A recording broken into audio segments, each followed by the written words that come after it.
Já a seguir, o Semanário Económico.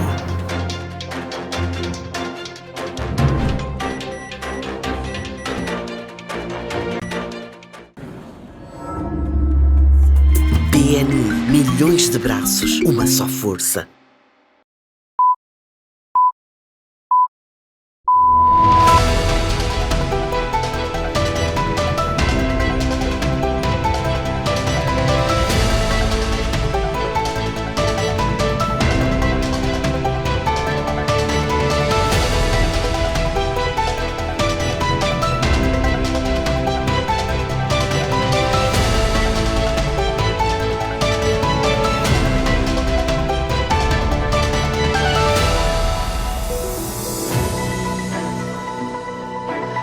Boa noite, bem-vindo. É hora de atualização econômica aqui na STV Notícias. É o Semanário Econômico no ar. Vamos então conhecer os títulos dos assuntos em perspectiva na presente edição. Mercado de jogos de fortuna e azar. Um setor em ascensão, mas cheio de controvérsias. Qualquer equipamento de jogo para entrar no país deve ter autorização expressa da Inspeção-Geral de Jogos. Também exploramos os corredores logísticos de Moçambique, agora em processo de transformação em verdadeiros polos de desenvolvimento económico. Os três principais portos, Maputo, Beira e Natal, nunca tiveram o movimento que tiveram até hoje. Portanto, isso significa de que somos eficientes, somos eficazes. Relativamente aos temas que vamos colocar com relativo destaque, temos neste momento o panorama sobre o setor pesqueiro nacional, um setor que está a enfrentar importantes ou significativos desafios que ameaçam a sustentabilidade da atividade pesqueira no nosso país. Muzila Ntsavi, que é presidente da Associação Moçambicana da Pesca Industrial e do Camarão, está em estúdio no Semanário Econômico para conosco analisar o contexto deste setor e as propostas colocadas neste momento em perspectiva relativamente às medidas que são necessárias para reverter uma certa tendência de declínio e de ameaça à sustentabilidade da atividade pesqueira no nosso país. É com ele que vamos em destaque analisar essa situação. Também conosco está o presidente da Associação Moçambicana das Energias Renováveis, AMER. Com Ricardo Pereira vamos nos debruçar sobre os resultados da recente Conferência de Partes sobre o Clima, mais comumente conhecida como COP29. Importantes compromissos foram feitos nesse evento de dimensão global. Vamos tentar perceber que progressos são esses, que compromissos foram feitos e como é que esses compromissos poderão impulsionar, digamos assim, as ações no domínio da ação climática e mitigação dos efeitos das mudanças climáticas em economias, nomeadamente como a de Moçambique, muito exposta e que tem estado a sofrer bastante com os eventos climáticos extremos e que têm comprometido inclusive o crescimento econômico, ou seja, o produto interno bruto de Moçambique já se faz ressentir da situação decorrente dos fatores climáticos que têm afetado de forma sistemática o nosso país. Estes então os grandes temas em perspectiva nesta edição do Semanário Econômico, mas há mais e são os títulos dos temas informativos que vamos desenvolver já a seguir. Você está com o Semanário Econômico.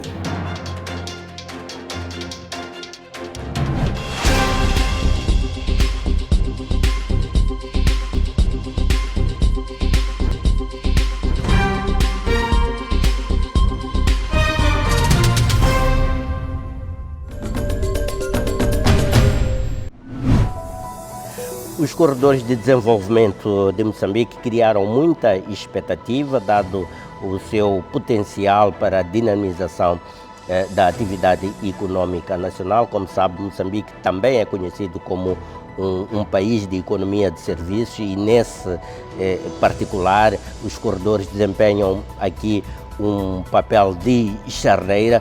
Vamos tentar perceber quais as expectativas que os operadores ou as partes interessadas nos corredores de desenvolvimento nacional têm relativamente à performance e quais as oportunidades e também os desafios que neste momento persistem relativamente a um crescimento mais abrangente, mais eficiente e sustentado dos corredores de desenvolvimento de Moçambique. O grande desafio é tentar um equilíbrio melhor entre o tráfego ferroviário e rodoviário. Portanto, o Porto continua em franco crescimento. Nós, como Porto, continuamos à procura de formas de melhorar o nosso desempenho e aumentar a capacidade. É aquilo que temos que fazer. Somos eficientes, somos eficazes e estamos a aproveitar uma conjuntura que é muito favorável para Moçambique. Há um setor que tem estado a registrar um crescimento que não escapa aos olhares dos mais incautos. Estamos a falar do setor das apostas, dos jogos de fortuna e azar. Este setor tem estado a experimentar um certo dinamismo, uma certa proliferação de casas de apostas e também de plataformas online que têm mostrado relativamente que esse setor tem estado a atrair um grande mercado. Como é que tudo isto está-se a desenrolar no nosso contexto e como é que as autoridades lidam com esta situação no sentido de ter esta atividade também de forma mais regular e também contributiva para a economia nacional? Todas as províncias mesmo têm essas máquinas e então é um fenômeno que não está só na cidade de Maputo ou na cidade e província de Maputo, mas está em todo o país. É um grande desafio para nós para o combate ao jogo ilícito. No plano internacional, vamos partilhar informações que vêm do Fundo Monetário Internacional. Há uma preposição que é feita por esta instituição financeira multilateral, que é exatamente encontrar formas alternativas de impulsionar o crescimento e ajudar os países a lidar com esta espiral da dívida, este crescimento do endividamento público. A diretora-geral do FMI lançou esta preposição. Vamos ter oportunidade de partilhar com algum detalhe sobre o conteúdo e a forma deste como fazer melhor do Fundo Monetário Internacional. Outro tema também em destaque no panorama internacional tem que ver com a tendência do mercado global de exploração do carvão mineral. Já sabe que esta commodity tem sido, neste momento, alvo de uma pressão no sentido do seu decréscimo na sua exploração, pelo fato de ser um dos combustíveis fósseis mais poluentes, se não mesmo o mais poluente. Todavia, é interessante notar como, apesar disso, importantes investimentos na exploração, em projetos de exploração do carvão natural tem estado a crescer, não tem estado em declínio, na verdade, a exploração de projetos de carvão natural. É nesse aspecto que esta informação é relevante, porque Moçambique tem no carvão mineral uma das suas importantes exportações e fontes de receita para a economia nacional. Vamos então olhar para os desenvolvimentos numa perspectiva global sobre o que se passa em termos de expansão de projetos de exploração de carvão mineral. Vamos também trazer informações e dados sobre o panorama empresarial a nível global e quais as perspectivas que instituições credíveis apontam para aquilo que poderá ser o ambiente, a conjuntura empresarial em 2025. Há importantes oportunidades para o setor empresarial em 2025 na escala global e Moçambique faz parte do contexto global, a despeito das nossas particularidades específicas da nossa economia. não deixamos de estar no plano internacional ou no plano global, daí que é importante estarmos atentos às perspectivas que se apresentam para a dinâmica empresarial a nível internacional. A conceituada Economist Intelligence Unit avançou as suas previsões para a atividade empresarial global para 2025 e os dados são animadores.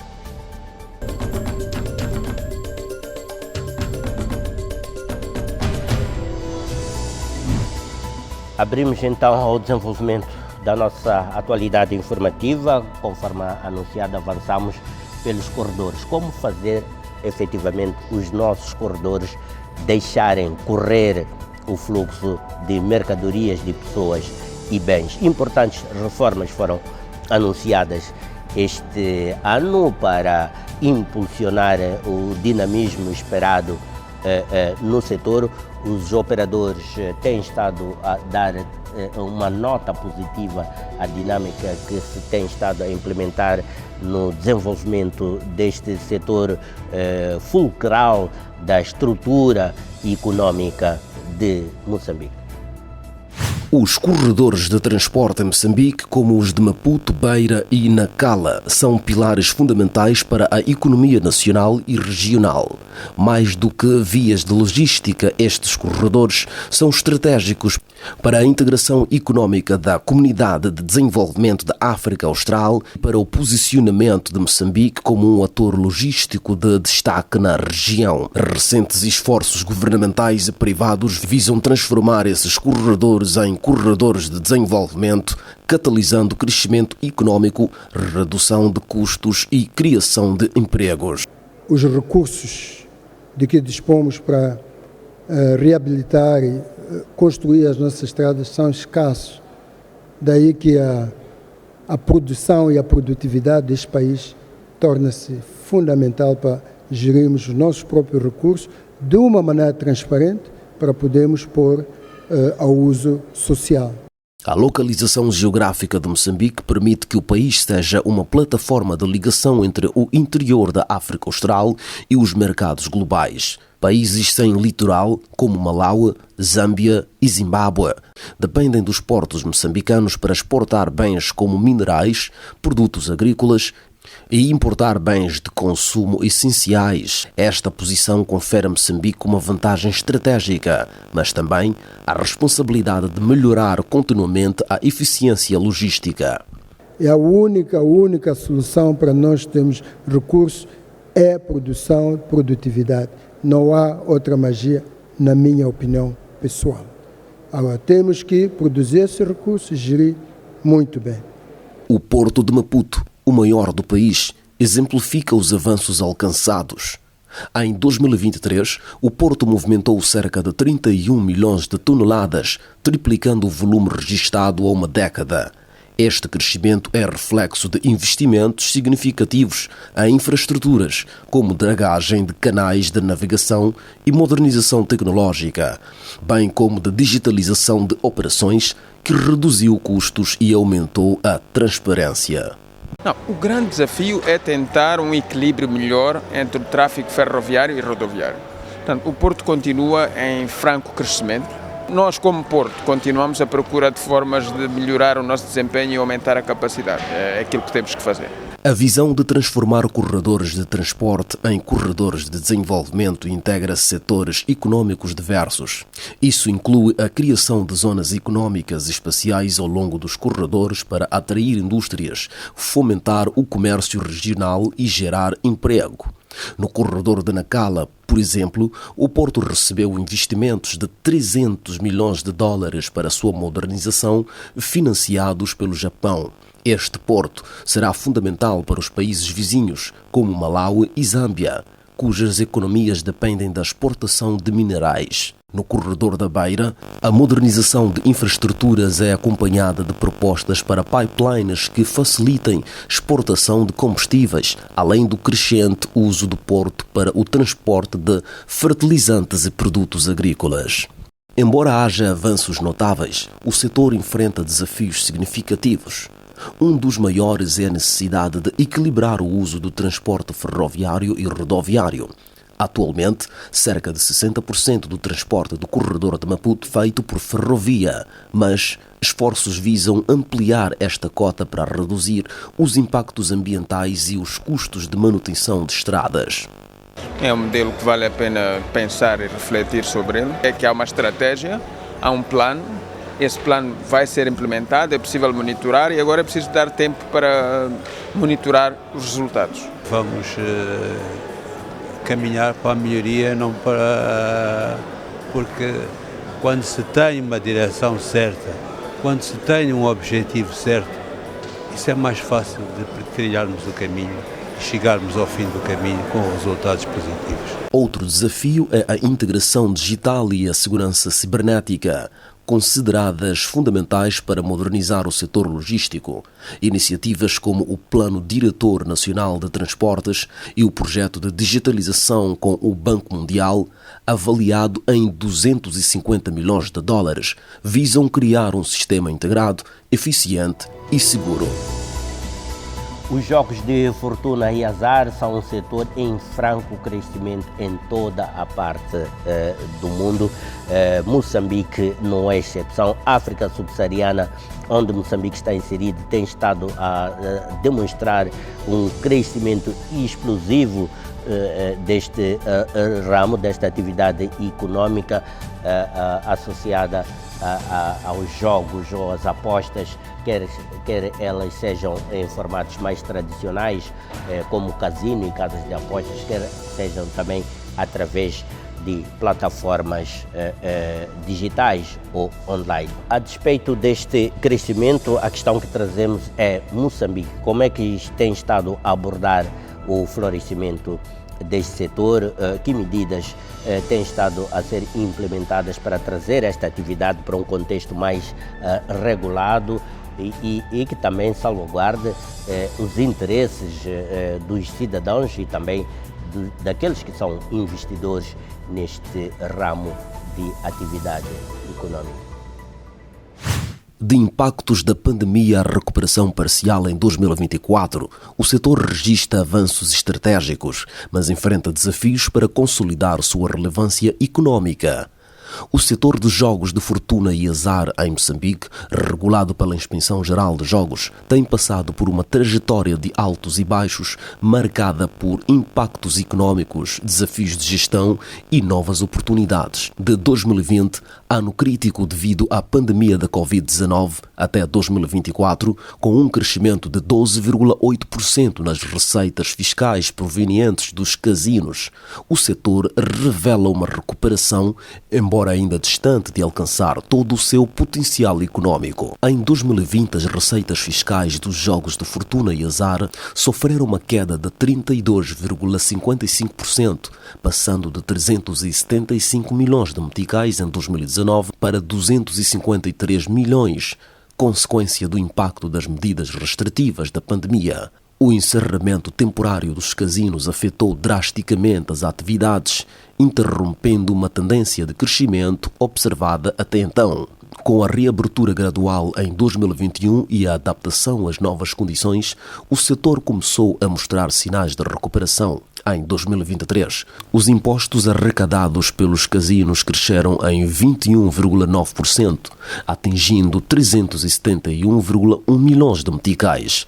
Apesar disso, esse valor ainda representa apenas 0,1% de todas as receitas fiscais do Estado, indicando o potencial inexplorado do setor. Até setembro de 2024, o país arrecadou 317,4 milhões de meticais em impostos sobre os jogos, um aumento homólogo de 12,8%, mas que corresponde a apenas 25,7% da meta anual estimada em 1,2 mil milhões de meticais. As receitas fiscais advêm principalmente do imposto especial sobre o jogo, com taxas progressivas entre 20% e 35%, dependendo do tempo da concessão, e do imposto de selo, equivalente a 50% do preço dos bilhetes de entrada. O setor conta atualmente com 5 concessões em operação, distribuídas em Maputo, Beira, Tete, Nampula, Matola e Pemba. Esses empreendimentos, que geram investimentos privados de 36 milhões de dólares, são considerados estratégicos para o turismo e para o desenvolvimento econômico. As concessionárias precisam cumprir requisitos rigorosos, como possuir um capital social mínimo de 2,7 milhões de dólares e realizar um investimento de pelo menos 5,5 milhões de dólares em até 5 anos. Embora a recuperação seja evidente, o setor enfrenta desafios significativos. O combate ao jogo ilícito continua a ser uma preocupação central para a Inspeção Geral de Jogos. Máquinas de jogo não autorizadas, espalhadas por todo o país, desafiam os esforços de regulação e prejudicam a arrecadação fiscal. Não sabemos como é que as máquinas entram no país. Qualquer equipamento de jogo, para entrar no país, deve ter autorização expressa da Inspeção Geral de Jogos, para ver as características e só o transporte deve ser autorizado. Não sabemos como é que essas máquinas entram. Se calhar são montadas aqui no país, deve ser uma grande rede, porque as máquinas estão espalhadas por todo o país. Da campanha que fizemos, houve apreensões em todo o país, mas todas as províncias mesmo têm essas máquinas, e então é um fenômeno que não está só na cidade de Maputo ou cidade e província de Maputo, mas está em todo o país. É um grande desafio para nós, para o combate ao jogo ilícito. Além disso, a baixa contribuição do setor para as receitas fiscais gerais exige estratégias para fortalecer sua competitividade e atratividade. Medidas como a diversificação dos jogos e uma maior integração com o setor turístico podem ajudar a maximizar os impactos econômicos. Com uma regulação mais robusta e investimentos privados crescentes, o mercado de jogos de fortuna e azar em Moçambique tem potencial para se tornar uma fonte expressiva de receitas fiscais e gerais de emprego. Contudo, para isso é fundamental modernizar as infraestruturas, reforçar o combate ao jogo ilegal e ampliar o alcance dos jogos regulamentados. O equilíbrio entre o crescimento econômico e responsabilidade social será essencial para consolidar este setor como um pilar estratégico do desenvolvimento nacional. Você está com o Semanário Econômico.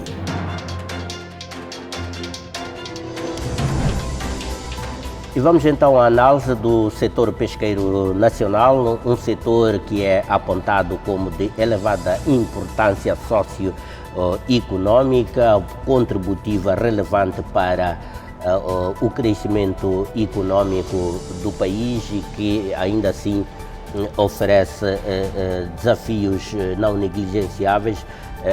Como sabe, Moçambique, com esta costa de cerca de 2.000 quilómetros mais ou menos de extensão, oferece oportunidades significativas nesse setor. Até que ponto essas oportunidades estão a ser devidamente aproveitadas e qual é o ambiente de mercado de pescas nacional? É isso que vamos tentar perceber com o Muzila Netsav, ele que é secretário-geral da MAPIC, Associação Moçambicana dos Armadores de Pesca Industrial e de Camarão, e é também presidente do Pelouro de Pescas da Confederação das Associações Econômicas de Moçambique, a CTA.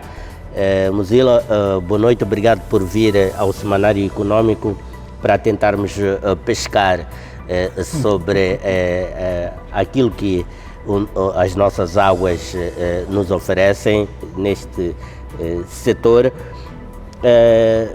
Quando nós olhamos para as pescas, olhamos para aquilo que é o potencial do nosso país, longa costa, uma oferta generosa do ponto de vista de rios e outras fontes de pescas. Chegados a esta altura, finais de 2024, qual é a avaliação geral que faz do desempenho do setor pesqueiro em Moçambique nos últimos anos, e também quais foram os principais marcos do vosso ponto de vista do setor, mas também gostava que me referisse aos principais retrocessos, se houve algum que se possa considerar retrocesso no setor. Boa noite. Boa noite, obrigado. Primeiro, a agradecer a oportunidade que o Semanário Econômico dá ao setor pesqueiro de vir falar um pouco daquilo que é a pesca, do qual é o nosso sentimento, qual é a nossa perspectiva e quais são o nosso pensamento em relação à sustentabilidade desta atividade. E também desejar boa noite primeiro aos telespectadores, não é? Indo à sua pergunta, de facto, o setor pesqueiro, embora tenhamos estas quase 2.800 km de costa, Moçambique, de facto, tem aquilo que se chama qualidade de produtos pesqueiros. Mas em termos de quantidade e mananciais consideráveis, muita gente pensa que tem, mas não tem. E nós temos aqui uma pesca comercial com grande valor econômico, que é o camarão de superfície. Então é preciso percebermos primeiro isto. E não é por acaso que o país, exatamente por esta deficiência que tem de ter mais qualidade do que propriamente quantidade, sempre importou carapau. Porque não faz sentido um país que pesca tanto, tem tanto manancial pesqueiro, precisa de importar para suprir aquilo Isso que é uma vantagem ou desvantagem? Tem menos quantidade, mais qualidade. No resultado final, como é que ficamos? Somos competitivos? Hoje em dia, não somos competitivos, porque a rentabilidade está baixa. O país hoje tem uma população que está a crescer, então significa que quanto mais crescemos, menor é a disponibilidade daquilo que é a proteína animal provida das pescas. Daí que é importante o governo está a fazer muito bem, investir na aquacultura, que é preciso, de facto, melhorou muito, é preciso, de facto, cobrir este déficit. Porque temos que olhar para o futuro.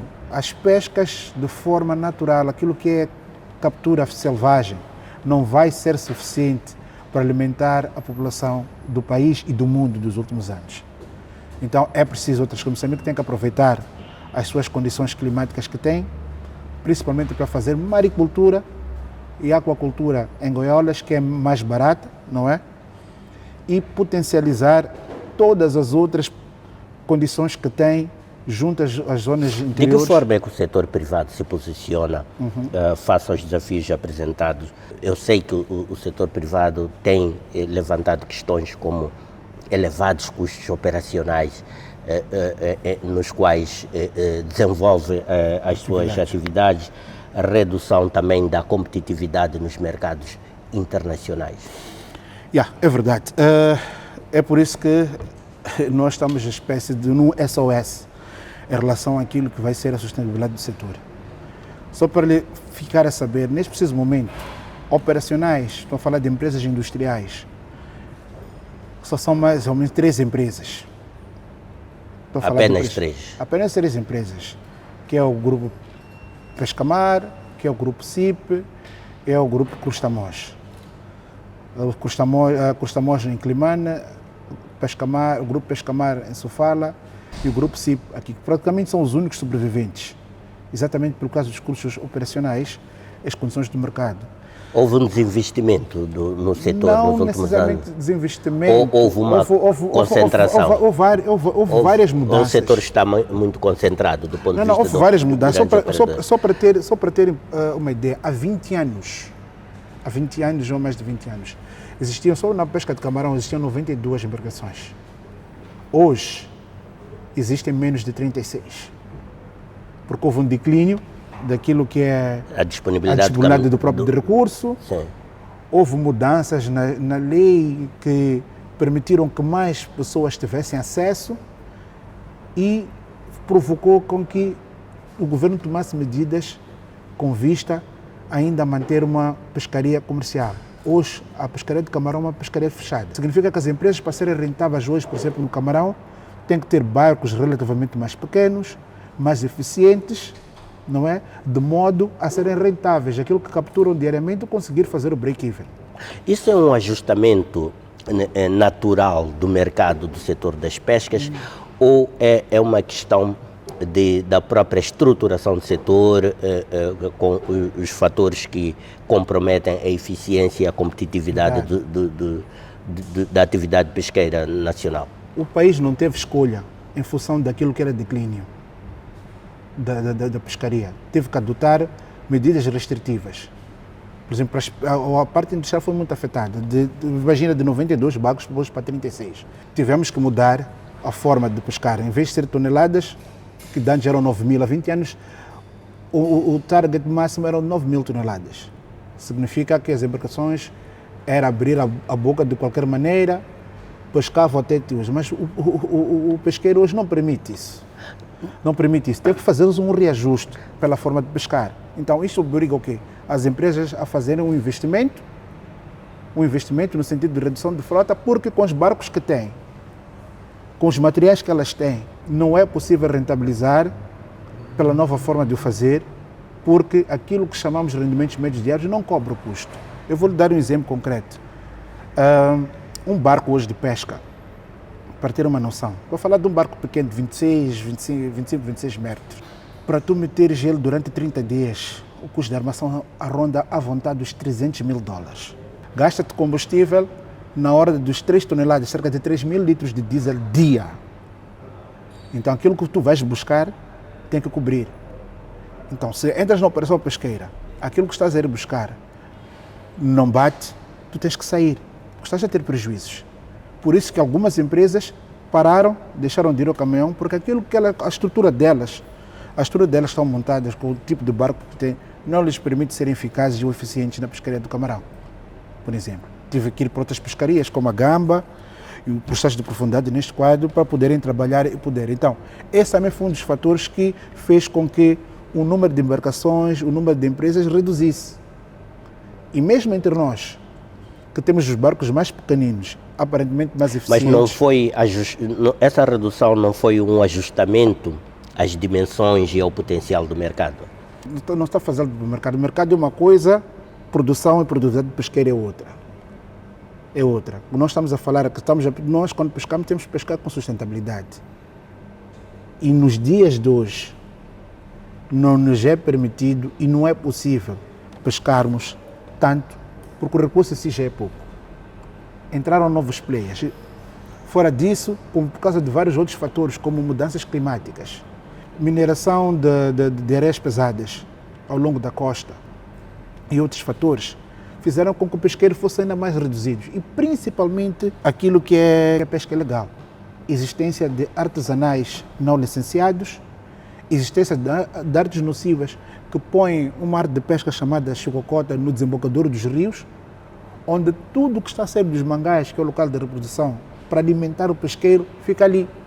O camarão que era suposto e o peixe que era suposto crescer no seu ambiente natural, apanha a espécie de uma barragem, porque essa arte de pesca não seleciona nada, carrega tudo. Uma pesca predadora. Predadora que põe em causa... O que tem feito as autoridades para... Faz a fiscalização, mas ela é muito diminuta. É insuficiente. Por isso que a gente diz para o setor pesqueiro voltar a ser o que era. Nós temos uma solução que é a recuperação do pesqueiro, mas a recuperação do pesqueiro sem a componente fiscalização a funcionar, sem a componente investigação em paralelo, todos os esforços que teríamos que fazer vão ser nulos. Quais são os elementos neste momento de sustentabilidade do setor? Aqueles aspectos que, na ótica do setor privado, são necessários introduzir, implementar na atividade pesqueira, de modo que a atividade seja não só sustentável, como também seja próspera do ponto de vista do crescimento e rentabilidade do setor. Pesqueiro. Para haver rentabilidade, primeiro tem que haver recurso. E a condição primordial para haver recurso é a sua ótima e excelente gestão, que passa necessariamente pelo respeito daquilo que é o processo de crescimento do próprio pescado. Hoje nós temos mudanças climáticas, o tempo ótimo de pescar o camarão já não é o mesmo, por isso que as vedas e os defesos têm que ser ajustados em função daquilo que são as mudanças climáticas e principalmente em função das características de crescimento do recurso em cada região. Porque apesar de ser uma costa, como diz Longa, o comportamento do recurso em cada uma das zonas é diferente. A implementação dessas propostas é algo difícil, enfrenta obstáculos que podemos considerar significativos, o que é que está a faltar para que sejam introduzidas, sejam implementadas medidas que permitam maior produção, produtividade e sustentabilidade da atividade pesqueira em Moçambique? Olha, o Ministério está a fazer o seu esforço, mas naturalmente nós e eles temos opiniões diferentes relativamente aos períodos de veda. Aonde é que divergem? Quais são os principais pontos de divergência tem a ver momento? com o tempo. Nós, por exemplo, defendemos que a pesca do camarão em Moçambique, particularmente na zona norte da Beira, tem que começar em março. Por quê?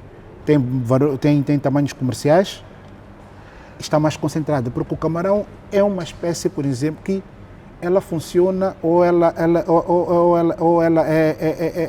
vive em função da temperatura. Quanto mais calor houver, maior é a sua concentração e menor o esforço que as empresas fazem. Então, nós era pescar a partir de 1 de março e termos em final de setembro, porque a partir de outubro já temos o segundo recrutamento, ou seja, estamos a apanhar camarões pequenos. Neste momento, o período de veda... Neste período de férias está correto, só que nós não concordamos com o período que é de veda. Para nós é tarde de fechar, porque a partir de outubro apanhas camarão com ovos que deviam servir para a reprodução para o próximo recrutamento que devia ser em março. Estás a apanhar camarão pequeno também nessa altura. E estas propostas já foram endereçadas ao governo? Já foram endereçadas várias vezes. E qual é a resposta que há neste momento? Olha, felizmente com esta ministra, ela teve que fazer meio termo. Antes começamos dia 1 de abril, que já foi pior. Agora estamos a começar a dia 15 de março. Deseja-se a multiplicação do recurso. Sim, então, para nós a sustentabilidade do recurso é o garante da nossa longevidade como empresas. Então não há ninguém mais interessado naquilo que é a sustentabilidade e na saúde deste pesqueiro do que nós. Por essa razão que nós temos sido a dianteira em dar tudo o que é opinião e solução para solucionar este problema. E a gente diz uma coisa, o problema aqui, estou a falar mais do camarão por ser aquilo que é a bandeira de Moçambique, não é? Tem maior valor comercial. Tem maior valor comercial Sim. Lá fora. Em termos de quantidade tem maior valor comercial. Já outras espécies como lagosta tem maior coisa, mas nós não temos tanto manancial assim, acaba sendo quase que irrelevante. Mas naquilo que é ex-libris, aquilo que é a bandeira do país lá fora é o camarão.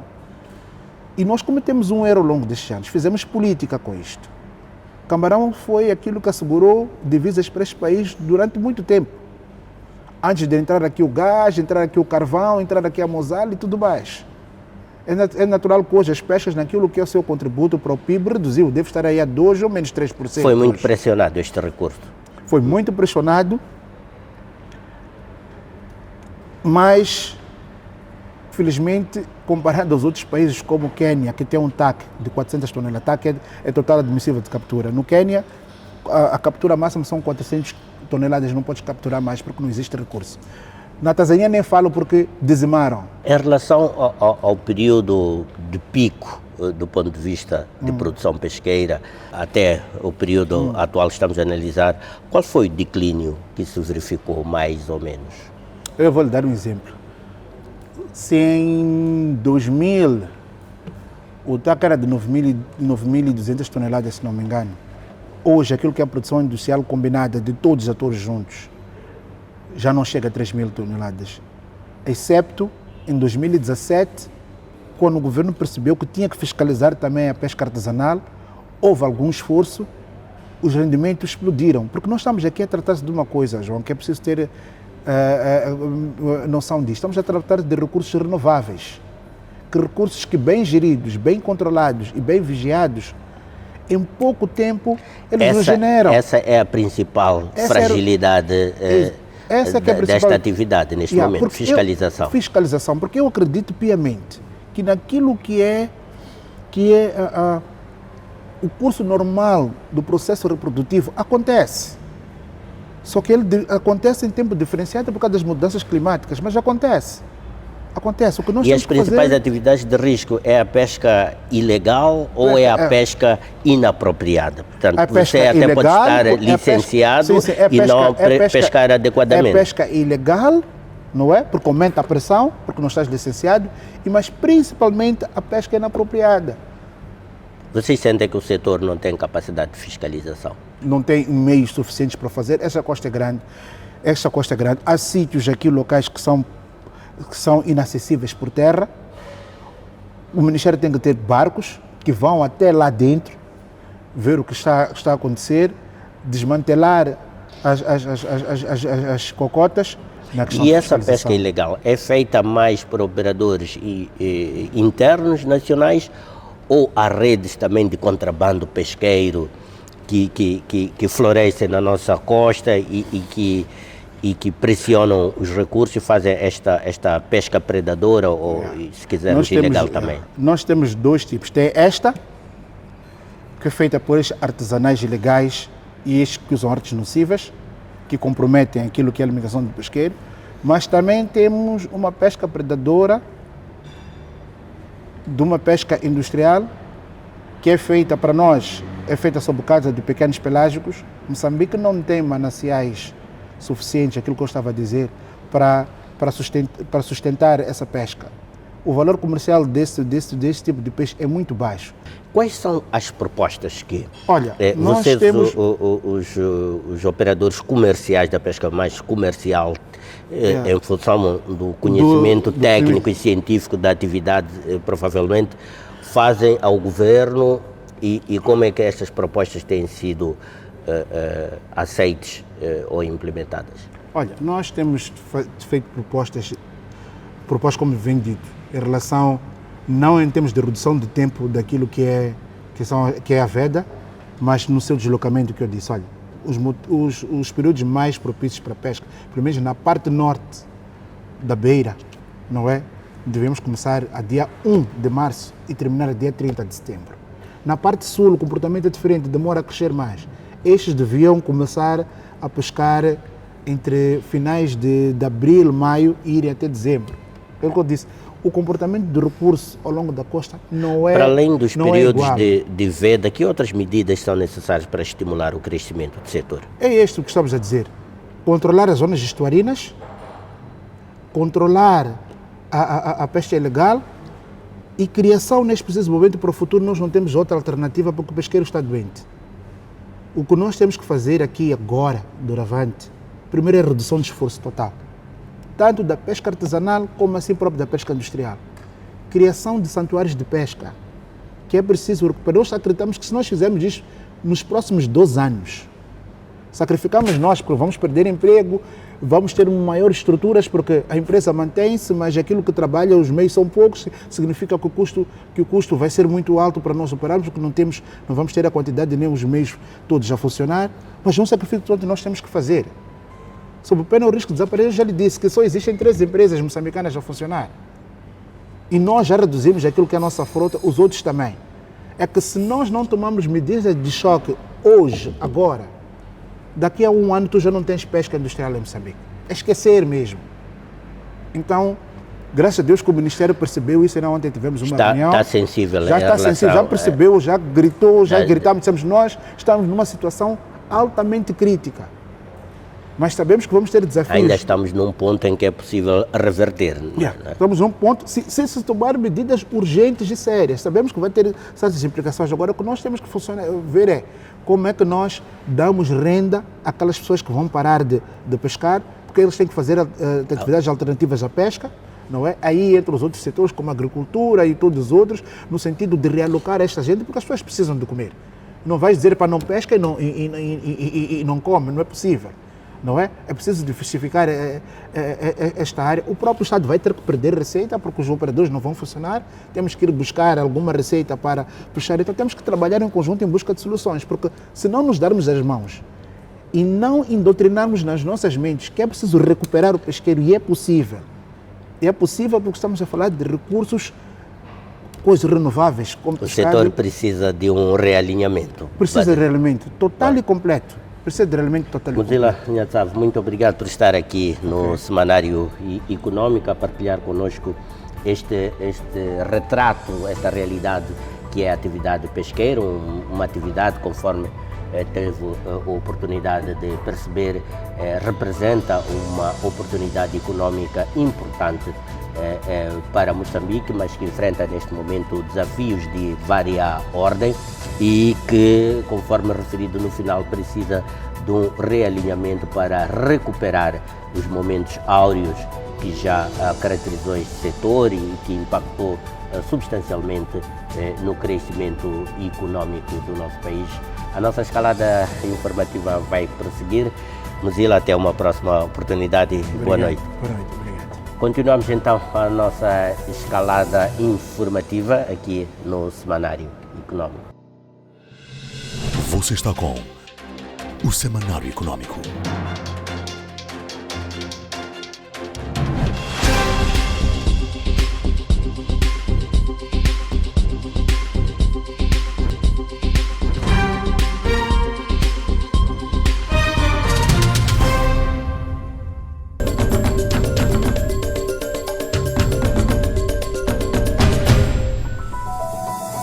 E vamos então ao tema de fundo e conforme anunciamos com Ricardo Pereira, presidente da Associação Moçambicana das Energias Renováveis, vamos lançar um olhar sobre aquilo que foi a COP29, as principais conquistas ou realizações deste evento que se debruça sobre as perspectivas do setor das energias renováveis e da transição energética de uma forma geral.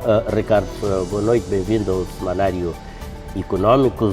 Estou certo e convicto que acompanhou esta COP29, tal como teve a oportunidade de acompanhar a COP28.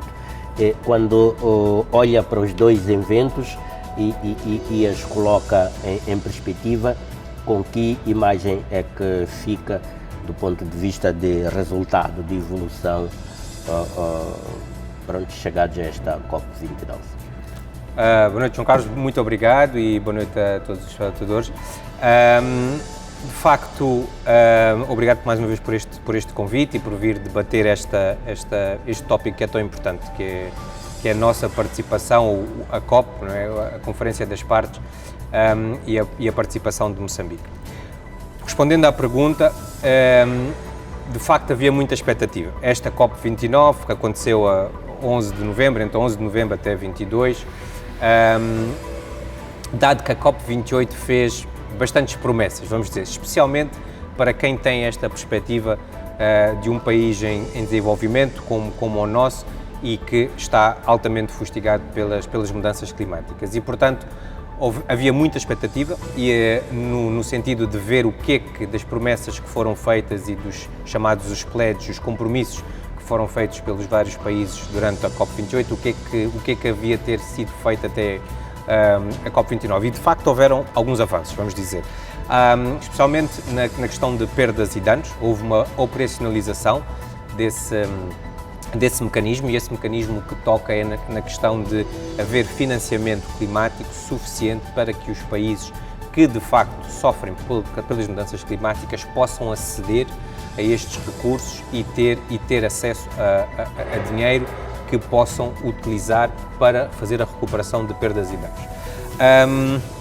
Esse fundo, hoje em dia, na COP29, então existe um compromisso de que esse fundo chegue aos 600 milhões de dólares. Para que período? Para até 2035. Vamos dizer, estamos a falar dos próximos 10 anos. E, portanto, dessa forma, os países terão algum mecanismo e algum conforto no sentido de saber que no momento em que existe uma catástrofe, poderão então aceder a este fundo. A outra questão que vemos a avançar é, de facto, nesta questão de haver uma meta global agora de adaptação. Portanto, a COP28 estabeleceu-se esse mecanismo e o objetivo é de aumentar as capacidades de adaptação às mudanças climáticas e aos países poderem ter essa adaptação, e agora na COP29 vemos especificamente a meta no sentido de tornar esse mecanismo o mais eficaz possível e também de uma forma eficaz, mas também de haver específicas estratégias para os países e como é que eles vão fazer essa adaptação. Moçambique também já está a trabalhar num plano de adaptação. Queria também mencionar na questão dos mercados de carbono, especificamente na questão dos mercados climáticos e específico nos mercados de carbono, a União Europeia tendo o seu mecanismo que é o CBAM, vimos que existe um diálogo a acontecer entre a União Europeia e os países africanos de haver mecanismos que possam permitir que quem compra e vende créditos de carbono no mercado voluntário, que haja um mecanismo de quase offset. Portanto, hoje em dia, a maneira como o mecanismo funciona é haver uma dedução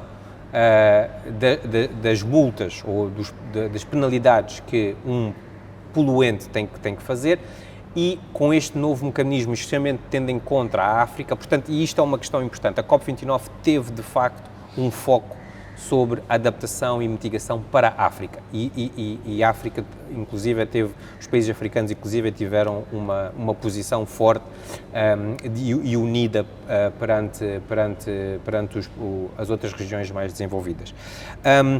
Mas, especificamente, no avanço climático, vimos o compromisso, que também já tinha sido feito na COP28, o compromisso de haver este mecanismo. Agora, na COP29, vemos e então a mobilização de 300 bilhões de dólares também até 2035. Portanto, vemos que o mecanismo é agora sustentado por um investimento considerável, vamos dizer.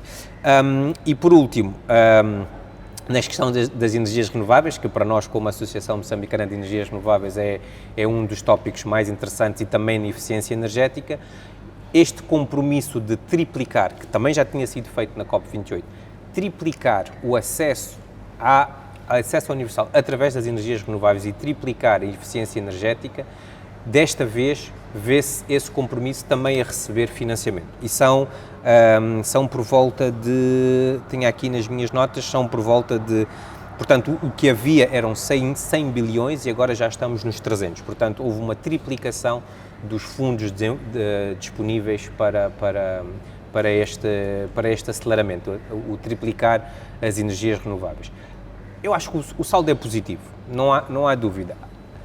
É verdade que, num contexto global, as coisas estão tensas, existem inúmeras discussões geopolíticas, políticas, com os vários conflitos que estamos a ver a nível internacional, que obviamente têm um impacto nestas conferências, onde grande parte também tem a ver com o chamado willingness, a vontade dos países quererem cooperar e a vontade de quererem entreajudar. Apesar dos números expressivos que foram revelados nesta COP29, do ponto de vista dos compromissos, dos pledges, etc., os países em desenvolvimento manifestaram uma certa frustração. Para eles, esses números são insuficientes, estão aquém das expectativas. Podes-nos explicar mais ou menos o gap que neste momento persiste entre as expectativas dos países em desenvolvimento,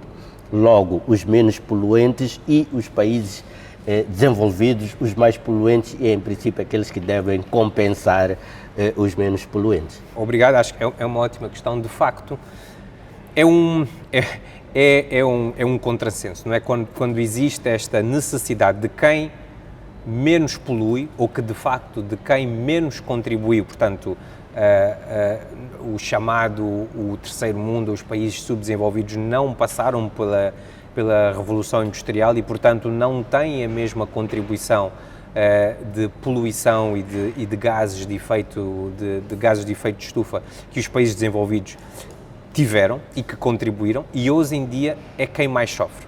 Moçambique, especificamente aqui no nosso país, a nossa contribuição para a poluição, vamos chamá-la assim, ou para os gases de efeito de estufa, e especificamente quando falamos da concentração de dióxido de carbono, é de 3%. Portanto, em África toda, estamos a falar de 3%, o que quer dizer que 97% não vem de nós. Ao contrário disto, mais de 80% dos danos são registados cá. E estamos a falar das cheias, estamos a falar das secas, estamos a falar dos eventos, dos ciclones, que fustigam não só o nosso país, como toda a costa, como especificamente nesta costa este africana, desde Madagascar até Moçambique e até a Somália, e que estamos agora já a ter um impacto no nosso PIB. Portanto, estas mudanças climáticas já têm um impacto significativo no nosso PIB e, no entanto, somos os que menos contribuem. E esta discussão é uma discussão contínua que vem, mas que cada vez mais os países em desenvolvimento expressam essa frustração. E está feito e está posto na mesa, e por isso estes compromissos de quem poluiu terá que pagar e terá que compensar quem agora não vai poluir e vai abrir mão de todos os recursos que podia ter e que podia utilizar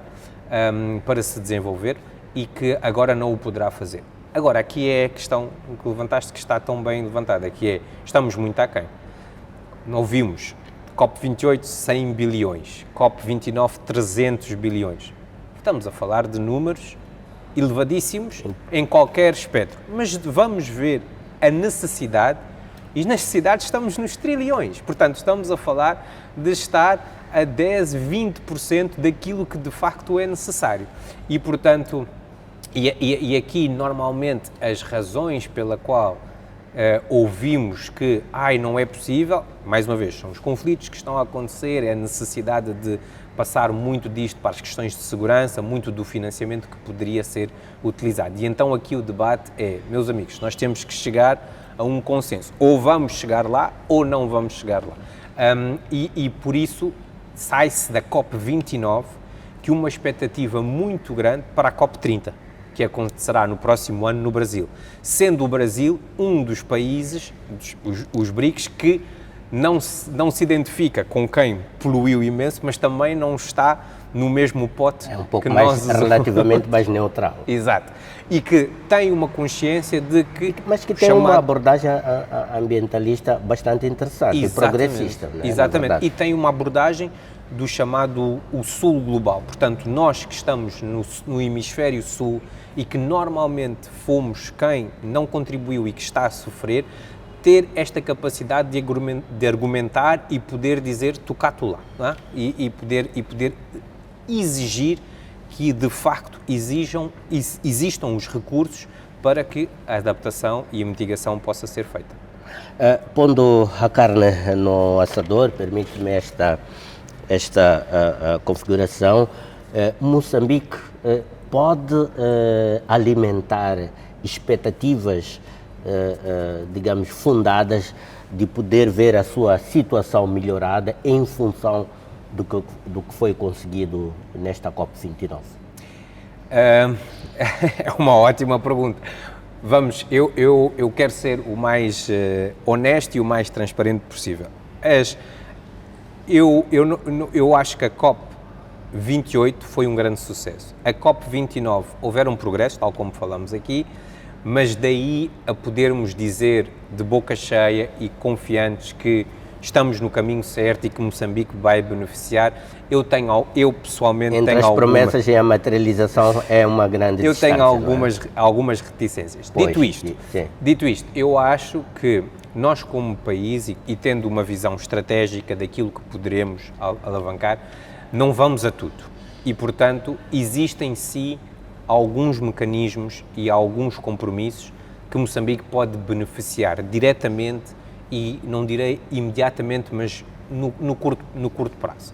Acho que alguns dos outros, como por exemplo hoje em dia, na COP29, sai um grande compromisso para a parte de hidrogénio e que os países irão agora alavancar hidrogénio. Para nós, hidrogénio não fará grande sentido, é necessário haver uma infraestrutura enorme para o poder movimentar e, portanto, isso para nós não é muito futuro. É muito futurístico. Agora, existem sim, como eu falava, coisas que a gente pode alavancar já.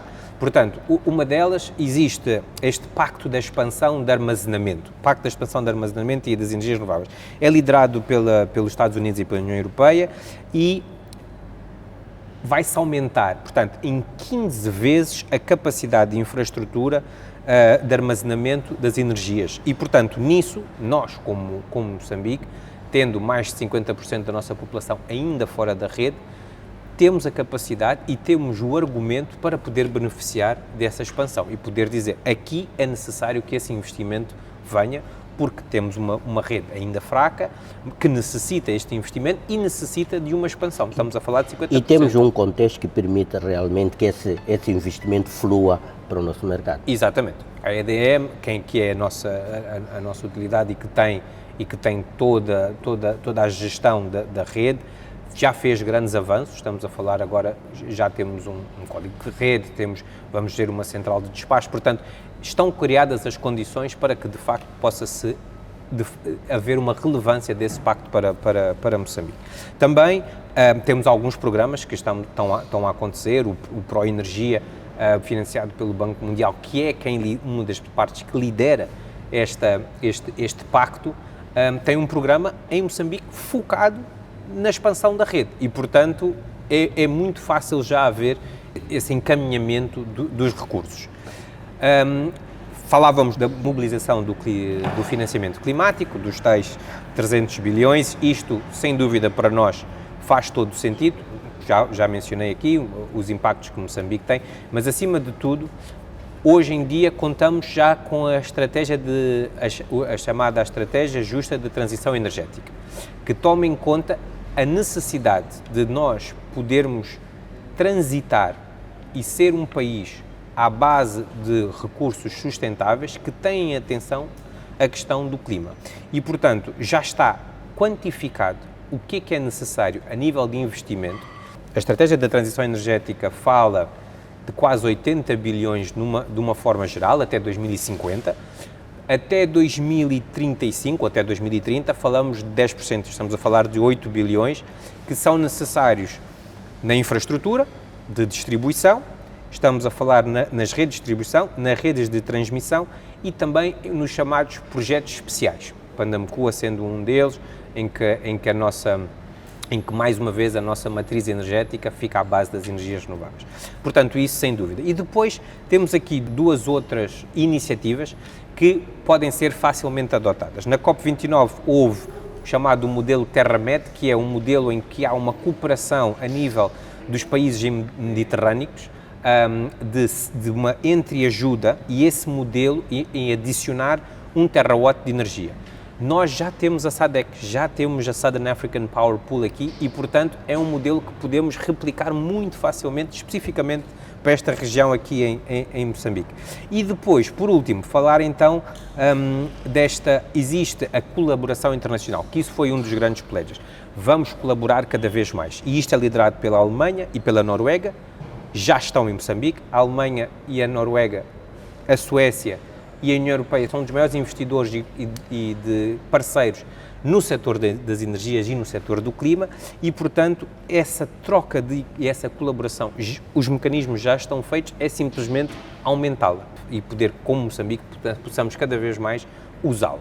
E então, eu diria que, nesse sentido, nessas 5 vertentes que falei, Moçambique pode, muito, num curto espaço de tempo, pode alavancar naquilo que foi prometido e, acima de tudo, poder usar o tempo que temos até à COP30, que é a próxima COP, para fazer um bocadinho de pressão e poder dizer, olha, a COP30 está a vir, é num país amigo, que é o Brasil, queremos poder demonstrar desenvolvimento, vamos lá puxar isto que já está a ser feito. Ricardo, como é que Moçambique maximiza estas oportunidades? Falou e referiu-se de forma detalhada aqui aos canais que já estão estabelecidos para fazer o fluxo desses recursos para a realidade local e uma última questão também, que impacto está a prever para o nosso setor das energias renováveis, sendo representante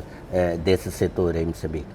De forma muito concreta, aqui, e isto obviamente porque as COPs são muito lideradas a nível do governo e é de facto uma conferência das partes e, portanto, é uma conferência entre governo, é a capacidade de haver uma colaboração entre o governo e o setor privado para submeter propostas robustas. Os mecanismos, os pactos, todos eles que têm estes compromissos estão à espera de receber. E, obviamente, tal como qualquer concurso, tal como qualquer competição para aceder a algum fundo, existem alguns requisitos que temos que os preencher. E, portanto, já falhamos no passado de as nossas propostas não serem robustas suficientes, não serem detalhadas suficientes, e isso é necessário. E para o fazer é preciso haver uma recolha de dados como deve ser, é preciso sabermos exatamente a quantas é que andamos para poder dizer, olha, o impacto é este e o que nós precisamos é X para mitigar ou para nos poder adaptar. Portanto, eu diria aqui, de uma forma muito simples, esse é um dos focos. Para o próximo ano, temos que, como setor privado e como associação, iremos fazer um esforço muito grande, e já o estamos a fazer de uma certa maneira, junto dos parceiros, mas especificamente junto do Governo, de poder auxiliar a dar as nossas ideias, mas também o nosso esforço e trabalho para que estas propostas que vão ser submetidas por parte de Moçambique sejam de facto robustas. E isto implica grupos de trabalho, implica reuniões, implica workshops para os poder trabalhar estes assuntos. Temos-o feito no passado, a AMER liderou a consulta pública dos regulamentos dos créditos de carbono em Moçambique com foco para as energias, tanto dentro da rede como fora da rede, e pretendemos continuar com isso. Falamos desta colaboração, sem dúvida que a nível da SADC tem que haver maior colaboração. Nós, como Associação Moçambicana de Energias Renováveis, já estamos um passo à frente e já estamos a falar com alguns dos países vizinhos, e isto inclui a Zâmbia, o Zimbábue, o Botsuana, para criar o que nós chamamos a coligação das associações das energias renováveis subsaariana, e, portanto, para aí haver partilha de experiência, haver do setor privado, mas também a nível governamental. E acho que, por último, é de facto pôr o pé no acelerador quando estamos a falar de modernizar as nossas fontes.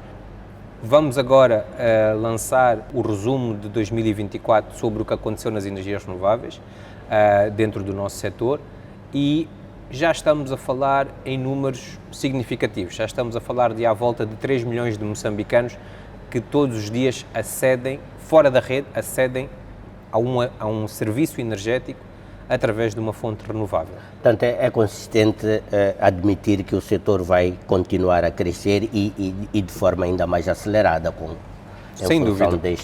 Sem dúvida. Resultados. E é engraçado porque nós, de facto, neste momento, agora que falamos, perto do final do ano, estamos numa fase, se tivéssemos tido esta conversa em março deste ano, eu seria muito mais pessimista, porque estávamos numa fase em que, de facto, havia pouco financiamento, poucos compromissos, mesmo a nível nacional tínhamos vários programas a acabar e tínhamos uma forte pressão do setor privado a dizer: se estes apoios não acontecem, é impossível nós irmos para as zonas mais recônditas, ajudar as populações mais afetadas e as menos privilegiadas. E hoje em dia estamos num cenário diferente, em que existem vários programas que foram renovados.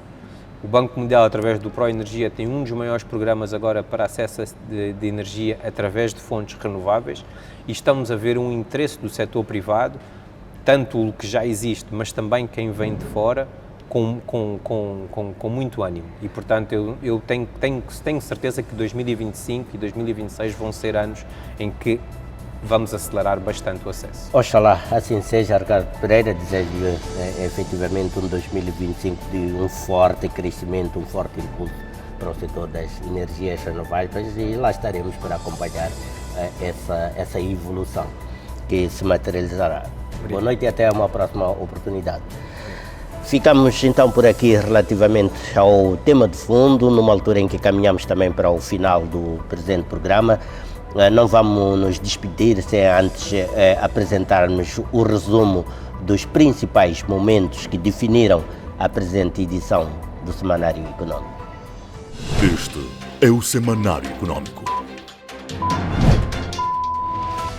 Já está, fechamos por hoje o Semanário Econômico. Obrigado pelo carinho da sua audiência. Voltaremos a estar seguramente consigo dentro de uma semana, sensivelmente. Até lá, os maiores êxitos para si. Tenha uma boa noite e continuação de uma ótima refeição. A restante programação aqui da STV Notícias. Boa noite.